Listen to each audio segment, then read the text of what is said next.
If you are a new streamer on Twitch, there are 5 big questions that you absolutely have to ask yourself while you're starting or just before you start. In this video, I'm going to break down all of these things and tell you all why I think it's so important that you do ask yourselves these questions before you get going and start building yourselves up to be the next big thing on Twitch. Hopefully.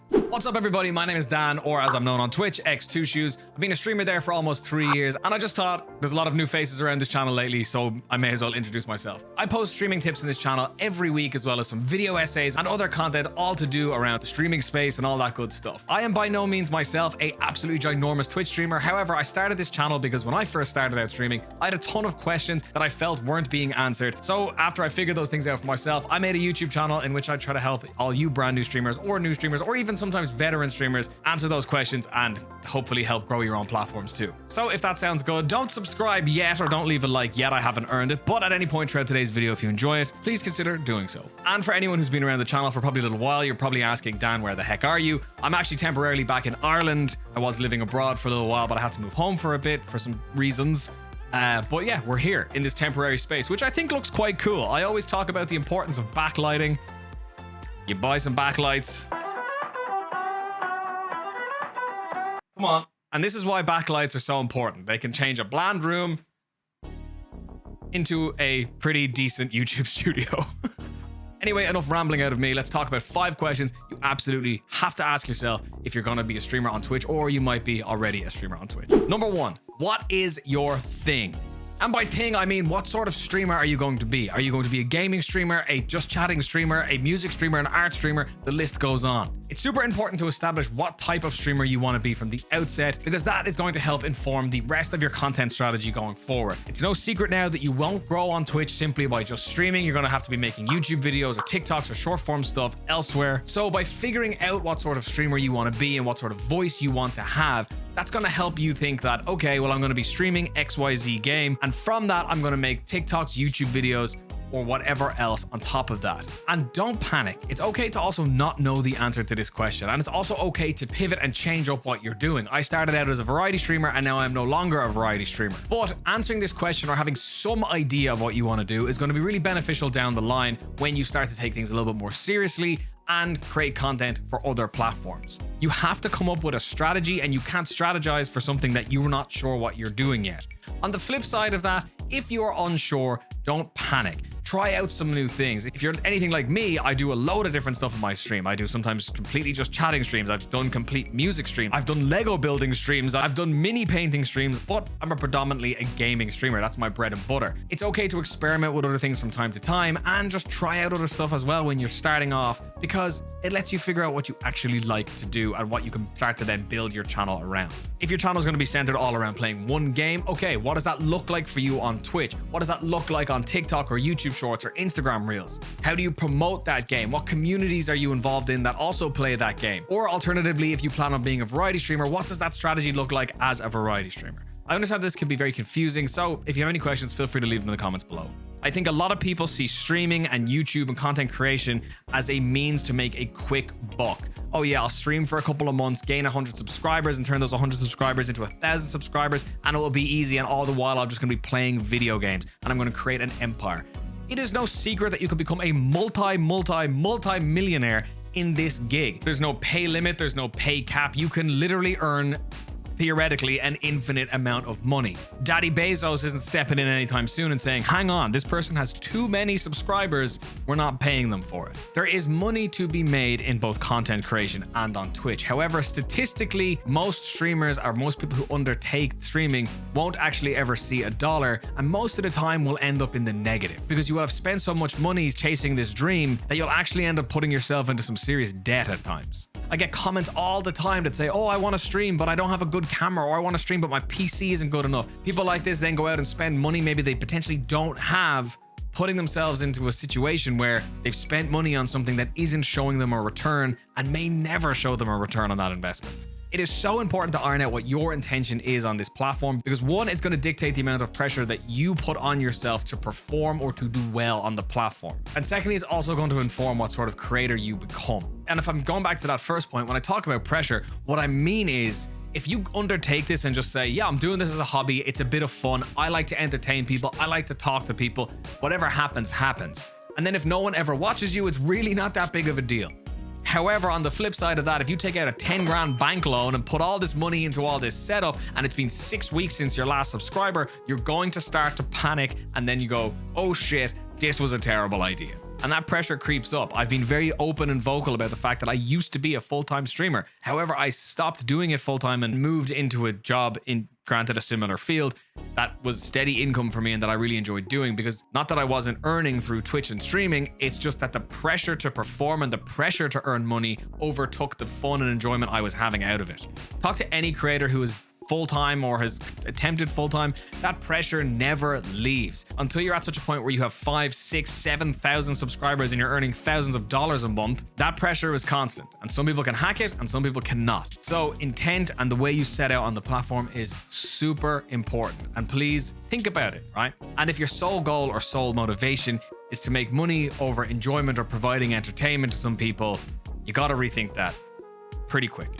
I don't think there's nothing wrong with being business savvy and having that in the back of your head. However, it should not be from day one the sole driving force behind your channel. Number 3, what is your right to play? There's an idea in business or in setting up a company, which you'll always ask, or your investors will always ask you, what is your right to play? What is your right to sit at this table? What's your right to be involved in this? So let's say, for example, I'm a video game dev and I go to somebody to ask for $10 million to develop my video game. The first thing they'll say is, why you? What's your right to be involved in this space? And if I turned around and said, I have a good idea for a video game and I took an online coding class, that's not really a lot of a reason to trust this person or for that person to come on board with your cash. However, another person walks in and says, yeah, I'd like $10 million. Okay, that's fine, sir. What is your right to play? Well, my right to play is that I invented this game that was Game of the Year 2 years ago. I was the lead dev on this game that's the Game of the Year this year, blah, blah, blah, blah, blah. Yeah, they're most likely going to go with the guy who has the experience and actually knows what they're doing. Now, before anyone panics, you do not obviously need to be experienced as a streamer on your day one of streaming. It's like you're trying to get your first job, but all the jobs you're applying for are saying experience required, but you have no experience, so what are you going to do? The idea with the right to play is, what can you do that the other people in your field cannot do? What is the reason somebody should watch you as opposed to the thousands of other channels that are potentially live in the category that you want to stream in right now? And answering this question can be really difficult sometimes. Sometimes it's really hard to be like, well, I'm awesome at this and I'm really good at this, because, you know, let's be honest, sometimes it's hard to compliment yourself. However, getting to understand what you can do differently than other people, or that you might be able to do just as well as some other people, is a really good trait and a really good exercise to try and get good at as a new streamer. I can recognize that I never shut the f up.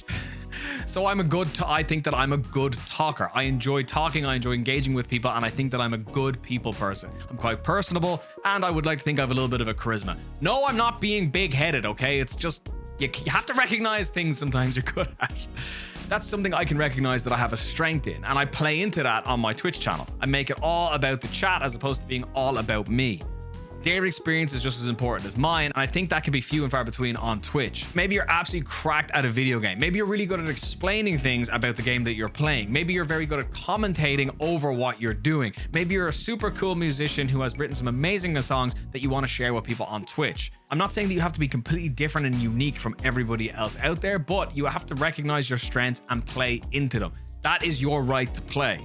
To TLDR this point, amplify your strengths and work on your weaknesses. Just because you're currently not good at something, or you may not think you possess that right to play right now, doesn't mean that you will never possess it. You can always learn things, you can always get better at certain things, but understanding what your strengths are so that you can nurture those strengths, and understanding what your weaknesses are so that you can work on those, is a massive plus early on. And it's something that I wish I did way earlier. I just tried to do what everyone else was doing, which ultimately gets you nowhere.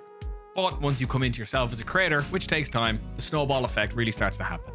Number 4, how much of yourself are you willing to give to content? Let's say that you're starting out and things are going well and you're starting to see a little bit of growth and a little bit of traction on your streams or on your content, and you want to nourish that. You want to ramp it up a little bit. You want to step up a little bit. Maybe you haven't been creating short form content, or maybe you've only been creating short form content and you want to add a YouTube channel. The earlier you ask yourself, how much of you are you actually willing to give, the better. It's super important to calibrate that early on. I mentioned in one of my previous videos that people can become addicted to content and all they want to do is create, which is not sustainable at all. Because you will just bottom out and then hate what you're doing because you have spent hours upon hours upon hours potentially working a full-time job or going to school or whatever, as well as putting all of your free time into something that maybe you're not seeing a whole lot of results back at yet. calibrating and understanding, okay, I'm going to allocate 10 hours a week to this, or 15 hours a week, or sometimes even 5 hours a week to this is fine. If all you can handle is 5 hours, make use of those 5 hours. If you can handle 15 hours, that's fine too, but make sure you're getting the most out of those 15 hours. There's people here who will sit at their computers for 40 hours a week, but actually only 3 or 4 of those hours were productive work time or productive creative time that is aiding their content. Understanding your limit and understanding what you can and can't do very early on will save you so much time and energy in the future and help create longevity for you as a creator. The minute something starts to feel like too much, or you're spreading yourself too thin between content and all of your other responsibilities, you gotta dial it back and figure out a new system. I have been open and honest as well on this channel that I have literally lost friends over content. It has affected my relationships. It's done a lot of bad, also a lot of good and a lot of great things, of course. Thank you all very much. But when you don't calibrate, you don't figure out your limit, you push and kind of are chasing that content dragon, it can be a bit overwhelming for you without you even realizing it. So trying to figure out that and having that conversation with yourself in the early stages, trust me, will save you a fortune in emotional damage. Emotional damage! No, but it will definitely make you feel better in the long run. And finally, do you even enjoy what you're doing? There's so many streamers or budding streamers out there who come into this game thinking this is going to be the easiest job in the world. This is going to be the best job in the world. I literally get to sit there, play video games all day, and people will throw money at me and I'll have the best life on the planet. And don't get me wrong, it is awesome. But that is not a reality for 99.9999% of people who undertake this journey. The people who got there through blood, sweat, and tears, and potentially damaged relationships, and probably a lot of other stuff they're gonna have to deal with later down the line, but they got there. That's not the case for most people. I think a lot of people think like, oh, I'll get there soon, just one more month or one more year of pushing this and grinding. But the real truth behind this, and I have actually said this before, is if you're not enjoying it at 3 viewers, you are not going to enjoy it at 3,000 viewers or 300,000 viewers. It will only become harder. I think it takes a very particular type of person to actually push through content and push through all the really hard parts of it and the growth part of it, especially in the early days, because those are the hardest. And that's why that if you have over like 10 viewers, you're in like the top 2% of Twitch streamers, something like that, because most people tap out before they get to that point, because it's 1, ridiculously hard to grow your streams. 2, it's way more work and time than I think most people recognize. And 3, it's just not for everybody. It is tiring. It is emotionally draining. It's physically draining. There's a lot of problems that go with the absolute mountain of amazing things here as well. But unfortunately, and I hope this doesn't sound like I'm complaining about streaming, I personally love it, but I have had high highs and I've had super low lows, like most of you watching this video probably have. But if you've been streaming a while and you're not enjoying it anymore, that is completely okay. I know people think that like you want to do the dream job, and that's why like most kids, if you look at like surveys now, most kids in school want to be YouTubers or want to be content creators because it is a great job. But it's the very rare few that just pop off overnight with a lot of luck and some great content, to be fair. But for the most of us, it's a slow burn and it's a slow grind to get to a decent level, let alone the astronomical heights of people with hundreds of thousands of followers or millions of followers or viewers, right? So keep that in mind. If you're not having fun, dial it back. As I said, recalibrate, reassess. And if you don't want to do it anymore, try something else. There's no problem with that. Do that. That's being honest with yourself. And I think streamers and creators are a lot of the time not honest with themselves. They tend to repress and suppress a lot of things that maybe they just feel like they should enjoy or feel like they should be enjoying, or feelings they're having, and that's not that healthy. So bear that in mind. So everyone, that's going to bring us towards the end of today's video. Sorry for the slight downtime between uploads lately. As I said, I've been just moving my life across countries yet again, second time in 2 years. So I'm still getting back in the swing of things. So yeah, uploads will be hopefully back to normal in next week and this week onwards. So yeah, thank you all for watching. If you enjoyed this video, please like it. I said earlier that if you enjoyed it, if you'd like it, and by now hopefully you've made that decision. So a little like down below really helps me out, and a little comment as well to let me know what you thought will be fantastic. And finally, subscribe if you're new here. That helps me out. We're coming up on 15k. I'm confident we're going to hit it soon. We're only like, I think 700 subscribers off, and we're We're steamrolling. Before we know it, 20K will be on the horizon. But let's get 15K first. If we can do that, I will be eternally grateful. Thank you as always for watching, everybody. You can catch me on Twitch most weekdays at twitch.tv/x2shoes. Head on over there, check it out. It's a fun time. I'm always willing to talk about content and answer your streaming questions if I can. So check that out if it's your thing. All the links that you're going to need are below. And other than that, have amazing weeks on your content. And if you don't worry about it. Next week's a new one. Peace out. Much love. Bye-bye.